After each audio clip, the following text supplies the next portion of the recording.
Continuando a nossa série, Jesus, Deus, Rei, Redentor e Amigo, nós vamos hoje ler Marcos 14, 3 a 9, que diz: Estando ele em Betânia, reclinado à mesa em casa de Simão, o leproso, veio uma mulher trazendo um vaso de alabastro com preciosíssimo perfume de nardo puro. E quebrando o alabastro, derramou o bálsamo sobre a cabeça de Jesus. Indignaram-se alguns entre si e diziam: Para que esse desperdício de bálsamo? Porque este perfume poderia ser vendido por mais de 300 denários e dar-se aos pobres. E murmuravam contra ela. Mas Jesus disse: Deixai-a, por que a molestais? Porque os pobres sempre os tendes convosco, e quando quiserdes podeis fazer-lhes o bem. Mas a mim nem sempre me tendes. Ela fez o que pôde, antecipou-se a ungir-me para a sepultura. Em verdade vos digo, onde for pregado em todo o mundo o Evangelho, será também contado o que ela fez para a memória sua. Me chamou a atenção, quando eu estava lendo o texto pela primeira vez, me preparando para hoje, é que Jesus, ele diz: por que vocês estão molestando essa mulher? Ela praticou uma boa ação para comigo. E eu fiquei pensando, olha, nós estamos diante de uma cena onde Jesus ele é ungido, onde tem essa mulher, onde há o confronto com os discípulos, mas a mente de Jesus está olhando toda aquela situação de uma outra perspectiva. E é ele que olha para aquela mulher, aquilo que ela fez, e ele declara: ela praticou uma boa ação para comigo. E ao final do texto, ele diz: eu digo para vocês em verdade, onde quer que o evangelho for pregado, esta história, digamos assim, vai ser mencionada para a memória dela. E eu fiquei pensativo, porque eu falei, olha, é interessante. Nós não fazemos, pelo menos não devemos fazer, as coisas para Deus com o objetivo de sermos notados, de sermos reconhecidos. Não devemos estar preocupados com a nossa memória, como é que eu vou ser lembrado, qual que é a fama que eu vou ter. Não, nós caminhamos olhando para Deus, é assim que tem que ser. A Bíblia diz que aquilo que eu não faço por amor não tem valor, né? Ainda que eu dê todos os meus bens e me entregue para ser sacrificado. Se não for por amor, isso não resolve. Para com Jesus, a mesma coisa. Para com Deus, a mesma coisa. É assim que a gente tem que fazer. É para Ele. Mas é Ele que fala a respeito daquela mulher e diz: o que ela fez, isso foi uma coisa tão boa que onde quer que o Evangelho for pregado, isso também vai ser contado para a memória dela. E hoje, quando abrimos a Bíblia nesse texto, nós estamos cumprindo a palavra e o desejo de Jesus. Estamos trazendo à memória esse acontecimento. Então, vamos pensar um pouquinho a respeito disso. Uma boa ação aos olhos de Jesus. Não é uma boa ação aos meus próprios olhos. Aquilo que eu faço e eu penso, olha, isso aqui ficou bom. Deus não vê como vê o homem. O homem vê a aparência. Deus vê o coração. Como no exemplo de Gideão, o homem, em princípio, via aquele exército de milhares de valentes, aparentemente. Mas Deus via o coração. E aos olhos de Deus, não preciso de milhares, apenas 300, mas 300 que me ouçam e façam aquilo que eu falei, aquilo que eu mandar. E a grande vitória veio. Então, nós precisamos compreender essa visão do Senhor. Vamos pensar um pouco a respeito desse tema, uma boa ação. E uma ação é uma atitude. Quando nós falamos das nossas ações, nós estamos falando das nossas atitudes, as nossas decisões, aquilo que nós fazemos. Quantas atitudes nós temos, quantas ações nós fazemos, desde que levantamos até o final do dia. Na verdade, quando estamos dormindo, também é uma ação. São muitas, são muitas. Agora, como é que as nossas ações vão ser agradáveis aos olhos de Deus. Primeiramente, a atitude daquela mulher. Jesus ele estava lá em Betânia, na casa de Simão, o leproso. Bem, Betânia fica próximo de Jerusalém. E era hábito de Jesus. Passava o dia em Jerusalém e ia se recolher em Betânia. Mas quando nós olhamos o contexto, isso é sempre importante quando você vai estudar um texto da Bíblia, vê as passagens que vêm antes, vê as passagens que vêm a seguir, para você encaixar o texto dentro daquele contexto.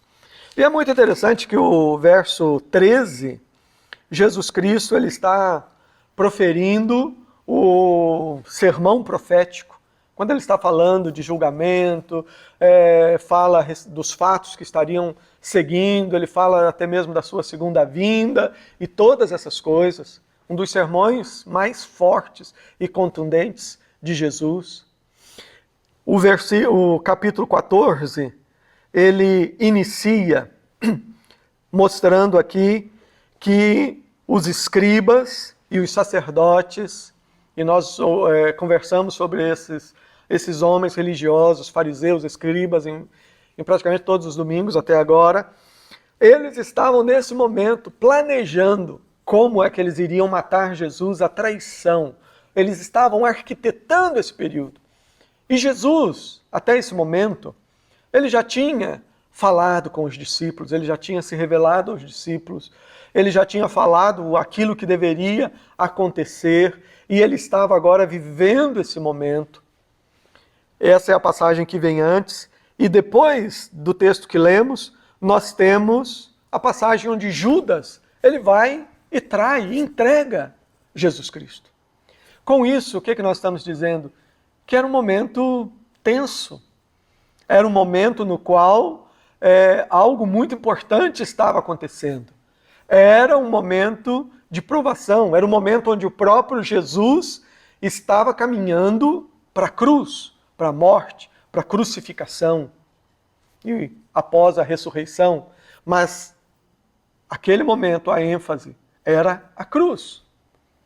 E nós sabemos que aquilo estava trazendo, por que não dizer assim, um peso ao coração de Jesus, porque Jesus era um homem também, perfeitamente Deus, que se esvaziou de si mesmo para experimentar o que é ser um homem. E não é natural de um homem, de um ser humano, querer sofrer. Se uma pessoa gosta de sofrer, ela está enferma, tem que ser tratada. Uma pessoa normal, sadia, ela não tem prazer no sofrimento. E Jesus era um homem normal, foi por isso que no Getsemane ele ora e diz: Senhor, Pai, se é possível, passa de mim esse cálice. Contudo, não seja feita a minha vontade, seja feita a tua vontade. Esse é o momento.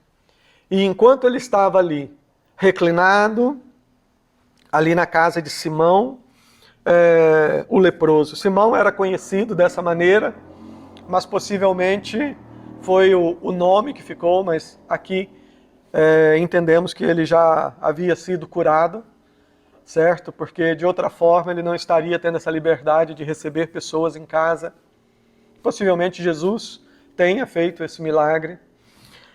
E aqui nós temos então Jesus reclinado à mesa e entra uma mulher. Uma mulher que naquela época não era valorizada. Você sabe que naquele período o testemunho de uma mulher não era considerado em um tribunal ou coisa parecida. E para resumir, eu achei incrível, estudando a história da igreja, quando vi que por volta já do ano 70 ou 90, 70 já do primeiro século, houve um concílio em Jerusalém. E o objetivo do concílio era definir se mulher tinha ou não tinha alma. Parece um absurdo para nós, mas eu estou só citando um fato histórico, para que vocês consigam entender melhor essa cena, certo? Nós estamos vivendo aqui um momento onde a mulher era reprimida, não era valorizada, e o cristianismo, a mensagem de Jesus veio trazer dignidade à mulher. O mundo ocidental, ele nem sempre enxerga isso, mas quem elevou a condição da mulher na história foi o Senhor Jesus Cristo e o Evangelho. E essa mulher, ela chega e com um frasco de um perfume caríssimo, nardo puro em um vaso de alabastro. Não era naquela época como hoje, que se faz os vidros e cada perfumaria cria modelos exóticos e fazem aos milhares. Não. E por consequência era muito caro. Era muito caro. E ao ver essa cena, nós queremos destacar 3 coisas a respeito da mulher. Primeiro, essa mulher, ela deu o que ela tinha de melhor para dar a alguém. Nós entendemos que ela fez isso porque, primeiramente, o seu coração já era do Senhor Jesus Cristo. Porque não existe coisa mais preciosa do que o nosso coração. A Bíblia diz que do coração procede as fontes de vida. E o próprio Deus, na sua palavra, ele diz: filho meu, dá-me o teu coração. E então é num ato de graça e misericórdia, porque só fazemos isso com Deus agindo em nós, é que nós devemos colocar o nosso coração diante de Deus. E agora que já temos Jesus como Salvador, já temos liberdade, no exercício da nossa liberdade, nós devemos sempre colocar o nosso coração diante de Deus. E é Ele que vê, é Ele que escrutina tudo, e é Ele que tem aquele poder de mudar, de transformar. Ninguém muda o coração de ninguém. Eu não consigo mudar nem o meu, quanto mais o de outra pessoa. Deus, sim, Ele tem acesso ao nosso coração e Ele é capaz de fazer todos os câmbios, todas as mudanças necessárias. Aquela mulher, ela tinha o coração na presença de Deus, mas uma vez tendo, ela quis dar um presente para Jesus. E ela buscou o melhor. Ali, não só o perfume era caro, mas o vaso de alabastro também era. E depois nós vamos ver que os próprios discípulos dão o preço. 300 denários. Um denário era a diária de um trabalhador. O trabalhador tinha que trabalhar de sol a sol um dia para ganhar um denário. Quando você fala em 300 denários, você está falando o salário praticamente de um ano. O trabalho de um ano. O dinheiro equivalente ao trabalho de um ano. Era o preço daquele perfume. Não sabemos se a mulher já tinha o perfume ou se ela tinha o dinheiro e comprou, mas era algo precioso. Era algo de muito valor. Então ela deu o melhor. Qual que é o seu melhor? Nós precisamos dar ao Senhor o que é melhor. Veja bem, quando falamos em dar o melhor, nós não estamos falando em méritos diante de Deus. Quando nós falamos em dar o melhor, nós estamos falando das evidências da presença de Deus na nossa vida. Eu, quando olho e começo a fazer análises do meu próprio comportamento, da minha própria vida, da minha existência, é uma particularidade minha, eu não faço isso procurando saber, quais são os méritos, o que eu fiz de bom. Não, essa é a pergunta errada, porque mérito não temos nenhum. Jesus, Ele tem todo o mérito. Mas quando eu olho a minha vida, às vezes eu pergunto, quais são as evidências que você pode ver na sua vida de que Deus está com você? Quais são as evidências de que Jesus está no seu coração? Quais são as evidências de que o Espírito Santo, como um selo, está realmente na sua vida? Então, quando a gente começa a fazer, e essa é a pergunta certa, então Deus, Ele nos dá a oportunidade de ver algumas coisas que glorificam o nome dEle e nos fortalecem a fé. Qual que é o melhor que nós podemos dar a Deus? É o nosso coração. Qual é as coisas melhores que nós podemos ter? É aquilo que nós não conseguimos comprar. É aquilo que nós já temos, recebemos de Deus uma quantidade limitada, que é o nosso tempo, os nossos dias, as nossas horas. Os nossos anos são como um cheque que Deus nos deu. Cada um tem um cheque diferente. Nós não sabemos, na verdade, mas no cheque de algum está escrito 70 anos, no outro 93, no outro pode estar escrito 10, 15. Mas é um tempo limitado. A Bíblia diz que Deus, Ele já escreveu a nossa vida antes da fundação do mundo. E Jesus disse que, por que vocês ficam ansiosos? A ansiedade de vocês não pode alterar um minuto no tamanho da vida de vocês. Então, o que nós temos mais precioso é o nosso tempo. Como você tem gasto o seu tempo? Às vezes nós gastamos o tempo com passatempos. Eu nunca, talvez tenha sido uma falha, não tenho encontrado talvez a utilidade deles. Mas eu nunca me liguei muito em passatempo, até o nome eu não gosto. Passatempo, não, eu não tenho tempo para passar, eu tenho que viver intensamente cada um dos dias, cada um dos momentos, certo? E se for daqueles dias que eu estou calado, com a boca fechada, então que a minha mente esteja e meu coração esteja em comunhão com Deus. É o nosso tempo. Qual tempo? Todo o tempo. Deus, ele não quer 24 horas, um dia por semana. Ele quer 100%. Deus, como Senhor, não é aquele que cuida de uma área ou um pedaço. É aquele que é dono de tudo. Aquela mulher, ela deu o que ela tinha de melhor. Você pode pensar o que você tem de melhor. Seu tempo, seus talentos. E se fôssemos falar a lista aqui, ela é grande. Mas eu usei o tempo apenas como um exemplo. Aquela mulher, ela deu o melhor. Quando ela olhou, ela queria dar alguma coisa para Jesus. Ela viu o que ela tinha de mais raro, o que ela tinha de mais caro, e ela levou. Outra coisa, essa mulher, ela deu o presente para Jesus na melhor hora. Foi no melhor momento. Jesus Cristo mesmo diz, vocês estão aborrecendo ela. Mas ela fez muito bem, ela se adiantou a me ungir para o sepultamento, para a minha morte. E os discípulos estavam só escutando e sem entender nada. Mas ela ofereceu no melhor momento. Lembram-se quando eu falei do contexto? Essa passagem está entre o plano para matar Jesus e é seguida pela passagem que fala de Judas indo para trair Jesus. Se aquela mulher ela tivesse olhado, pensado e falasse, não, hoje eu tenho outra coisa para fazer, não, eu tenho aqui uma casa para arrumar, eu tenho aqui uma negociação para fazer, eu tenho uma visita, eu estou cansado, eu tenho que descansar, Se ela tivesse usado qualquer desses subterfúgios que muitas vezes nós usamos, ela não teria tido a oportunidade.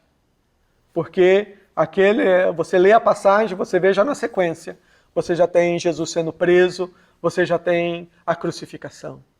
Ela deu no melhor momento.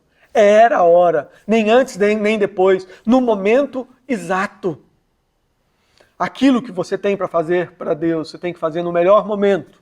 O momento é qual? É hoje, é agora.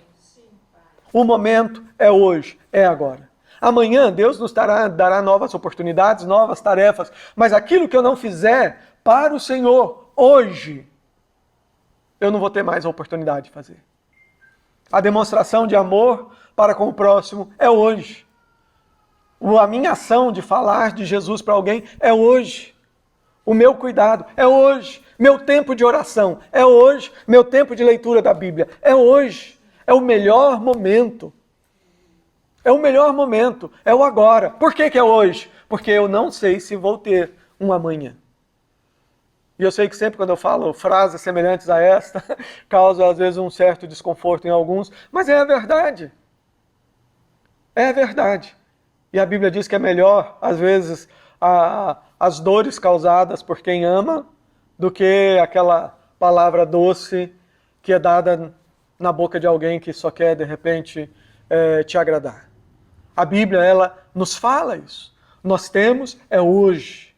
O futuro é algo que pertence ao Senhor. O passado é algo que passou. Você não pode perder o seu presente em função do que aconteceu no passado. O passado tem que ir para a cruz de Cristo. Não só o meu, mas de todo mundo. Eu tenho que todo dia iniciar meu dia com uma folha de papel em branco. Porque é isso que Deus me dá. Todos os dias. A misericórdia do Senhor se renova a cada manhã. A cada dia eu tenho uma folha branca. E é importante aprender isso, porque muitas pessoas sujam ou não usam bem a folha branquinha, limpa, porque ela está sempre puxando as coisas do passado. Cada dia Deus nos dá uma folha branca. Então nós devemos oferecer ao Senhor o melhor, no melhor momento. Mas ela também ofereceu não só o melhor no melhor momento, mas ofereceu na melhor hora. Jesus disse, o que ela fez foi precioso, porque ela está me preparando para aquilo que eu tenho que enfrentar. E ela ofereceu do melhor modo. Ou seja, ela pegou o vaso, ela não simplesmente com cuidado abriu e derramou, não, ela quebrou. Ela quebrou para colocar as últimas gotas, todo o perfume. E quebrou, como quem diz, esse vaso não vai ser usado para mais nada, é todo de Jesus. Nós precisamos aprender essa lição do vaso de alabastro. Nós precisamos olhar para Jesus e reconhecê-lo como o nosso Deus, o nosso Rei, o nosso tudo, o nosso Redentor. E entender que nós existimos, é por causa dele, é para ele. Com todas as nossas deficiências, todas as nossas limitações de fé, é para ele. Então nós devemos ter a mesma atitude da mulher. É o vaso de alabastro quebrado. É entregar tudo ao Senhor Jesus Cristo. É nos derramarmos na presença dele. E é a partir desse momento que então nós começaremos a experimentar mais e mais e mais. Deus, ele é infinito, ele é eterno. E quando nós nos quebramos na presença dele para oferecer, nós não estamos nos diminuindo, nós não estamos desperdiçando, pelo contrário, nós estamos ganhando o verdadeiro tesouro. O verdadeiro tesouro. Então, vemos primeiramente a atitude da mulher, mas vemos aqui também a atitude dos discípulos. Nós estamos falando dos discípulos. Nós não estamos falando de pessoas que não conheciam a Jesus, de estranhos. Nós não estamos falando que eles não eram salvos, né? Exceto talvez a pessoa de Judas, como o próprio Senhor Jesus diz. Mas eram homens que estavam recebendo a melhor educação, o melhor discipulado, o melhor tudo. O melhor tudo. Não tem PhD em teologia ou em Bíblia que tenham 10%, 1% do que esses homens receberam. Eles tiveram um contato fantástico com Deus. Mas olha só a atitude deles. Eles estavam com Jesus, sabiam, Pedro anteriormente já tinha até reconhecido e declarado, tu és o Cristo. Mas o que nós vemos aqui é que eles estavam com Jesus, mas não estavam olhando para Jesus. Parece um trocadilho, mas você entende. Né? Tem gente que olha, mas não vê. Às vezes nós olhamos e não vemos. Eles estavam olhando e não estavam vendo quem realmente estava diante deles. Eles estavam olhando e não estavam compreendendo a grandeza de Jesus. Eles estavam escutando, mas não estavam ouvindo. São sinônimos, é apenas uma força de expressão. Ou seja, estavam, mas não estavam ao mesmo tempo. Estavam, mas não estavam ao mesmo tempo. Jesus estava com eles, falando, olha, não vai ficar pedra sobre pedra, e anunciando o final, e se apresentando como Messias, e ele estava falando, olha, eu vou ser levado, vou ser preso, vou ser morto, mas depois eu vou ressuscitar, e na semana seguinte eu já encontro com vocês, né? Um texto belíssimo, nós vamos ter a oportunidade de falar sobre ele. Jesus, ele estava falando tudo, mas eles não estavam ouvindo nada. Ouvindo nada. E por que eles não estavam ouvindo? Poderíamos colocar várias razões. Talvez uma delas é que o que eles tinham na mente a respeito de Jesus, o que eles tinham em termos de expectativa a respeito de Jesus, não era algo que se enquadrava com a realidade, o que realmente era. Como judeus que eram, eles aguardavam o Messias como aquele grande líder. Aquele homem que viria desbancar os romanos. Aquele homem que viria para estabelecer um reino no qual a nação de Israel estivesse no topo e todos estivessem submissos. Alguém que viesse para acabar com aquela situação de miséria e dor que eles estavam vivendo sob o jugo romano. Eles estavam querendo, olhando para Jesus, mas estavam buscando outra coisa. E eu digo o seguinte, seja o que for que nós somos capazes de imaginar por nós mesmos, isso não é nada diante daquilo que Deus realmente é. Seja o que for que nós imaginemos, sonhemos, isso não é nada diante de quem Jesus realmente é. E é por isso que possivelmente eles estavam também angustiados, porque estavam pensando, olha, o momento está ficando tenso, o que vai acontecer? Vai ter uma guerra, vai ter uma luta, vai ter não sei o quê, e de repente com medo e tudo mais. E estavam ali e não estavam escutando Jesus, não estavam compreendendo Jesus. Eles não estavam vendo a inquietação, se é que podemos dizer assim, de Jesus. Eles não estavam sendo capazes de ser sensíveis à pessoa de Jesus. E eu sei que isso é meio não muito comum para nós, porque nós olhamos para Jesus como Deus. Então, nós nunca vamos pensar, em ser sensível em relação a Jesus. Nós sempre pensamos em Jesus como aquele que está com os olhos voltados para nós. Mas Jesus, principalmente durante o período da sua humilhação, ele era sensível a muitas coisas. Se lembram? Lá no jardim mesmo, quando ele levou os discípulos para orar, diz o texto que ele foi, orou, e os discípulos, de tão tristes e desanimados, dormiram. E isso aconteceu mais de uma vez, e depois Jesus chega, olha, e fala com eles, vocês não puderam vigiar, orar por mim e orar comigo, nem um momento. Aqueles homens não estavam enxergando isso. E a frase que eles falam é uma frase cruel. É uma frase cruel para você imaginar que aqueles homens que caminharam, que viram Jesus acalmando a tempestade, multiplicando o pão, curando o leproso e fazendo tudo, é cruel pensar que da boca deles foi capaz de sair algo assim. Porque quando aquela mulher, oferecendo o melhor, na melhor hora, no melhor momento sobre a cabeça de Jesus, o que sai da boca deles? Por que tamanho desperdício? É triste, mas é bom para nós pensarmos que não importa o tempo de caminhada que nós temos, da nossa boca pode sair coisas que nós não somos capazes de imaginar. É por isso que é graça, é misericórdia, é por isso que nós precisamos dele, é por isso que dependemos das misericórdias do Senhor que se renova cada manhã, nós precisamos. Mas aqueles homens, depois de toda aquela história, eles são capazes de falar isso, porque é um desperdício. Em outras palavras, gastar um perfume caro para ungir o mestre, para oferecer a Jesus, é desperdício. É jogar um perfume fora. E eles ainda dizem, por que não vendeu isso, né? E deu-se esse dinheiro aos pobres? Em outro evangelho, nos traz a ideia de que Judas foi aquele que pronunciou tal frase. Mas o problema aqui não é o que uma pessoa fala. Às vezes, gente, o problema não é aquilo que eu falo, mas é aquilo que eu escuto. O problema, às vezes, é a minha passividade quando, às vezes, o grupo ou outra pessoa se levanta em termos do erro. E o que o texto aqui nos fala é que, embora tenha sido Judas ou não, o autor da frase, o fato é que essa frase ela não foi repelida pelos outros. O texto aqui não diz que, olha, um discípulo falou isso e os outros. Não! Eles começaram a murmurar. Eles começaram a murmurar. A atitude dos discípulos é um alerta para nós. A atitude da mulher é uma inspiração. A atitude dos discípulos é um alerta.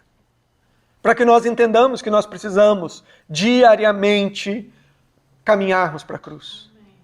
É um alerta para nos lembrar que todos os dias nós precisamos de um Salvador. Todos os dias nós precisamos ir aos pés da cruz. Todos os dias nós precisamos experimentar Deus novamente. Todos os dias, todos os dias, todos os dias. Porque na nossa caminhada não há diploma. Na nossa caminhada cristã não há certificado de conclusão da caminhada. Não existe um momento em que nós vamos chegar e vamos dizer, bem, agora Eu estou tranquilo, agora eu estou maduro, agora eu já tenho um certificado. Eu me lembro que na minha inocência de adolescente, quando eu tinha lá, 12, 13 anos, me passava isso pela cabeça, eu falava, olha, mas agora eu luto com tantas coisas, né? Como todo adolescente, eu luto, mas quando eu tiver lá já uns 20, 25 anos, já tiver passado pelo seminário, aí não, aí eu vou estar maduro, tranquilo. Misericórdia. Misericórdia, né? Estamos aí já chegando já, né, aos 30 anos. Mas não é assim. Nós precisamos estar sempre atentos. Precisamos estar sempre nos enchendo da presença de Deus. E pedindo, Senhor, tem misericórdia. Orando como Davi orou, dizendo, Senhor, coloca tranca na minha boca. Quantas vezes nós precisamos isso? Porque a boca fala aquilo que o coração está cheio. E quantas vezes da nossa boca sai tantas coisas que magoa, que fere e, acima de tudo, que ofende a Deus. Então nós precisamos, Senhor, põe tranca na minha boca. Mas não só apenas tranca, Senhor, aqui está meu coração. É coração na presença de Deus. É coração diante de Deus. Senhor, aqui está o coração. Trabalha, limpa, transforma, Senhor. Tem misericórdia, Senhor. Essa então é a atitude dos discípulos. E eles criticam, falando que poderia dar aos pobres. E aí temos um outro alerta. É que nós temos a propensão de imaginar coisas que são positivas, mas nós as imaginamos numa forma de acobertar coisas que nós temos no coração que não são tão positivas assim. Eles aqui tentam compensar aquela frase, isso é um desperdício. Mas no mesmo momento fala, é um desperdício porque, olha, esse dinheiro poderia ser dado aos pobres. Sim, nós devemos olhar os menos necessitados. Principalmente num mundo onde metade da população vive com menos de $2,50 por dia. Metade da população vive numa situação de miséria. Mais de 900 milhões não sabem nem ler, nem escrever. Então, quando nós olhamos para o mundo, tem muitas coisas que nós podemos fazer. Só que não adianta eu querer correr e fazer muitas coisas para tentar compensar um coração que não está na presença de Deus. Agora, quando eu boto meu coração na presença de Deus, eu vou fazer muito mais. Deus vai fazer muito mais do que eu imagino. Porque a Bíblia diz que Deus é poderoso para fazer muito mais além do que nós pedimos ou imaginamos, segundo o seu poder que opera em nós por meio de Jesus Cristo. Então eles tentam compensar. Mas, finalmente, vamos olhar o texto aqui e ver a percepção de Jesus. Já fizemos alguns comentários nesse sentido. Temos Jesus aqui diante da mulher e diante dos discípulos. Da mulher que derrama todo aquele perfume e os discípulos que a repreendem e falam e colocam a questão dos pobres. Obviamente, muito mais do que os discípulos, os pobres desse mundo dói no coração do próprio Deus. Foi por isso que ele veio, buscar e salvar o perdido. Quando nós falamos de metade da população da Terra que vive numa situação de miséria, isso é uma estatística na nossa boca. Quando Deus pensa nesses 3 bilhões de pessoas, quando Deus pensa nesses 3 bilhões de pessoas, Ele conhece cada uma individualmente, Ele conhece a história de cada um, Ele conhece o suspiro de cada um, a dor de cada um, a miséria de cada um. Então isso é algo que toca o coração de Deus. Mas vamos ver aqui a ação de Jesus. Primeiramente, Jesus, ele não repreende aquela mulher. Quando ela vem e quebra aquele perfume, ele não se afasta e diz, o que é isso? Não. Jesus, ele recebe, ele permite que o perfume seja derramado. Olha, a Bíblia não está falando aqui de alguém que quebrou um vaso e foi prestar adoração a um outro homem, um líder religioso. Às vezes há pessoas assim que pegam esses textos e tentam se colocar no lugar de Jesus e tentam criar um discurso para ter vantagem em cima dos outros. Mas não é isso. A Bíblia está falando de Deus, é do Senhor Jesus Cristo, ele recebe aquele gesto, porque ele conhece o coração. Ele recebe aquele gesto, e eu entendo que o gesto daquela mulher é uma bênção que o pai está trazendo para o filho naquele estado de humilhação. É um momento, é algo que lhe traz conforto. Nós vamos ver que depois ele diz, olha, ela me preparou, está me preparando para a minha sepultura. E quando os discípulos começam a se indignar com aquela mulher, o que Jesus faz? Jesus os repreende. Ele diz, por que vocês estão molestando aquela mulher? E é interessante que Jesus, ele não menciona, por que vocês estão sendo tão insensíveis comigo? Eu estou aqui sendo preparado para ser morto e vocês estão discutindo. É assim que nós reagimos. Nós não somos o Senhor, é assim que nós reagimos. Nós estamos sempre tão sensíveis, sempre tão prontos a vermos as nossas próprias dores. Jesus não. Jesus, ele pergunta por que vocês estão molestando essa mulher.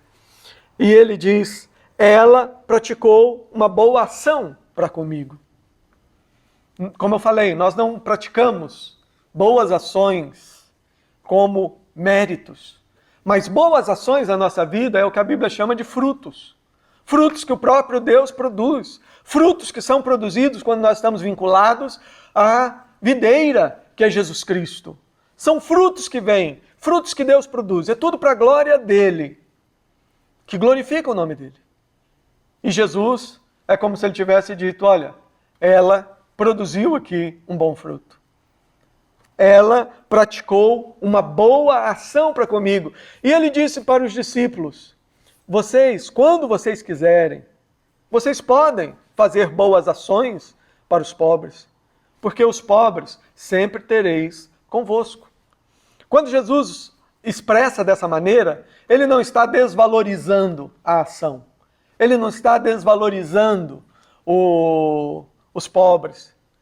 Mas ele está primeiramente fazendo uma afirmação que é real, e ele, como Deus que conhece toda a história, ele sabe que o problema da pobreza, infelizmente, é algo que vai se avolumando, vai se avolumando. A humanidade cresceu e a quantidade, o número dos miseráveis, daqueles que vivem em miséria, só aumenta. Porque temos aí guerras, temos aí o egoísmo do homem em querer tudo para si e nada para o outro e tantas outras coisas. E Jesus diz, olha, Jesus ele não diz, por que vocês estão preocupados com os outros? Não, ele fala um fato. Vocês sempre vão poder fazer algo bom para os pobres, porque eles vão estar sempre no horizonte. As oportunidades para nós trabalharmos, a oportunidade para nós fazermos as coisas para Deus, elas fazem parte da nossa vida. A Bíblia diz que nós fomos preparados para essas boas obras. Jesus, ele nos preparou para realizarmos essas ações.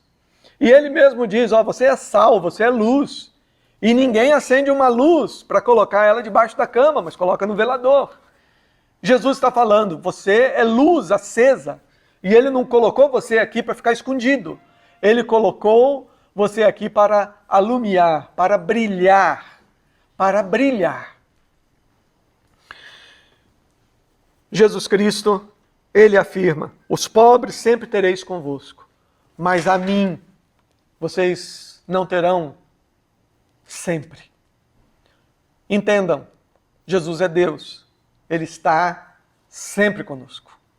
O Espírito Santo, ele está sempre conosco. E não está simplesmente uma ideia, um conceito, não. Deus, ele mora dentro de nós. Isso é tremendo. Quando eu olho para mim, Deus mora dentro de mim. É o que a Bíblia diz. Nós temos o Espírito Santo como um selo, aquela marca de que nós somos propriedade de Deus. Agora vamos lembrar que nós não temos 3 deuses, nós temos um Deus, que é triuno, algo que extrapola a nossa capacidade. Ninguém pode receber Deus a prestação. Hoje tenho Jesus, mas não tenho o Espírito Santo. Amanhã eu tenho o Espírito Santo, mas o Pai está lá. Não, quando você recebe Deus na sua vida, você recebe Deus. O Espírito Santo é o selo, mas o Espírito Santo é Deus. Quando você tem o Espírito Santo, você tem o Pai, você tem o Filho. Quando você recebe Jesus, você já está recebendo. É porque você já recebeu o Espírito Santo pondo vida no seu coração. E a Bíblia diz, se alguém não tem o Espírito Santo de Deus, esse tal não é dele. Então, se você recebeu Jesus, o Espírito Santo já está com você. Nós devemos nos encher da presença de Deus dia a dia, mas nós já o temos. Mas Jesus está falando, a mim nem sempre me tendes. Ou seja, Jesus sabia, eu estou caminhando para a morte, eu estou caminhando para a cruz. A alegria, o privilégio desses 3 anos caminhando e vivendo juntos, isso está acabando. Essa frase nos fala de oportunidade. Nós devemos pensar em Deus hoje. Nós devemos nos voltar para Deus hoje. Nós devemos nos dispor ao serviço do Senhor hoje. Nós devemos buscar a presença de Deus através da leitura da Bíblia, da oração, da adoração. Hoje. É hoje. Nós temos aqui a pessoa de Jesus. E hoje eu quero olhar para esses 3 aspectos da pessoa de Jesus, mas da perspectiva da nossa atitude. Nós vemos primeiramente que Jesus, ele é Deus. Para com Deus, a atitude correta que nós devemos ter é a atitude de reverência. É a atitude de reverência. O que é reverência? Reverência é olhar para Deus e ver nele o Rei e o Pai. Quando olhamos para Deus como o Pai, essa figura nos traz conforto, faz com que a gente se sinta à vontade, livre. Mas quando nós olhamos para a figura do Rei, ou de Deus, que também é Rei, essa atitude nos faz ter respeito. Reverência é o balanceamento correto entre respeito, temor e também a liberdade e o amor. Para com Deus nós precisamos ter reverência. Deus, ele não é um de nós. Deus, ele é o santo, é o único, é maior. O nosso coração, nós devemos chegar diante de Deus com temor e tremor. Não com medo, mas tremor no sentido de saber quem é Deus. E quanto mais eu entendo a grandeza de Deus, maior eu entendo que é a grandeza do seu amor. Quanto mais eu entendo a majestade de Deus, quanto mais eu entendo que grande privilégio é poder chamar Deus de Pai e saber que Ele nos trata e nos abraça como filhos. Jesus como Rei, a atitude nossa em relação ao Rei é de submissão. É de submissão. Jesus, ele não é o presidente eleito. Ele é o Rei dos reis, o Senhor dos senhores. E Jesus Cristo, certa vez, ele repreende os discípulos e diz, por que vocês ficam me chamando de Senhor, Senhor, mas não fazem aquilo que eu mando?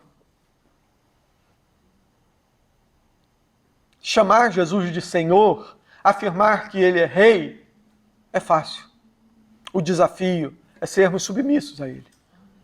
Como aquele homem que edificou a casa sobre a rocha, que teve mais trabalho, cavou para criar os alicerces, pôs a sua casa, mas ela ficou firme. E mesmo com as tempestades e os ventos, ela ficou firme, porque ela estava em cima da rocha. Para com Jesus, o Rei, a nossa atitude é de obediência e submissão. Jesus é o nosso Redentor, e a atitude que nós devemos tomar para com Jesus, o nosso Redentor, é a atitude de entrega, é a atitude de confiança. Coisa triste é quando a pessoa ela vive sem descansar na grandeza e no amor de Jesus. Coisa difícil é quando a pessoa ela não entende que Jesus ele não é simplesmente o Salvador que me livrou da caminhada para o inferno, mas Ele é o Salvador que me salva todos os dias, que está comigo todos os dias, porque é graça, porque é misericórdia. Eu conheço irmãos em Cristo que eles sofrem muito, porque eles vivem na sua mente com aquela ideia de que É possível perder a salvação se fizer algo assim? Como que você vai perder uma coisa que não é você que compra? Como é que você vai perder uma coisa que não é você que ganha? E quando Deus dá, Ele dá. A Bíblia diz que aquele que começou a boa obra, Ele vai completar. Ele te dá, Ele te sustenta, Ele te fortalece. E se você erra, Ele te disciplina como pai, mas Ele não desiste de você. Essa é uma bênção. Jesus como Redentor é isso. Deus não desiste de mim. Às vezes, há dias em que eu próprio quero desanimar de mim mesmo. Mas Jesus jamais vai desanimar. Eu sei que você tem dias iguais. Jesus nunca vai desanimar de você. Então, como Redentor, eu preciso me entregar a Jesus. Eu preciso descansar, eu preciso ter a confiança de que eu não estou caminhando com as minhas próprias pernas, mas é Jesus que caminha comigo. Que eu não estou me sustentando com meus próprios braços, mas é os braços de Jesus que me sustenta. Ele é a minha força, Ele é a rocha da minha salvação. Então Jesus é o meu Redentor, eu preciso me entregar e ter confiança. E Jesus também é o nosso amigo. E a atitude que esse amigo aguarda de nós é uma atitude de lealdade. Lealdade. Nós podemos imaginar, Jesus sofreu tantas coisas, mas eu imagino que uma das coisas que fez Jesus sofrer muito foi a pessoa de Judas. Ele já sabia todas as coisas, mas ele trouxe Judas para perto de si, ele investiu na vida de Judas, etc.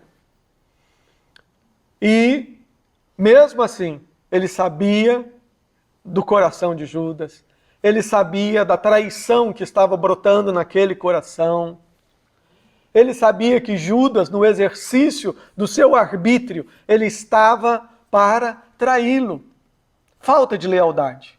Isso é algo que fere o coração de qualquer um. Então, para com Jesus. Como amigos. Não é só a amizade que nós temos com Jesus, não é uma via de mão única. Apenas Ele é o meu amigo. Não. Tem duas vias.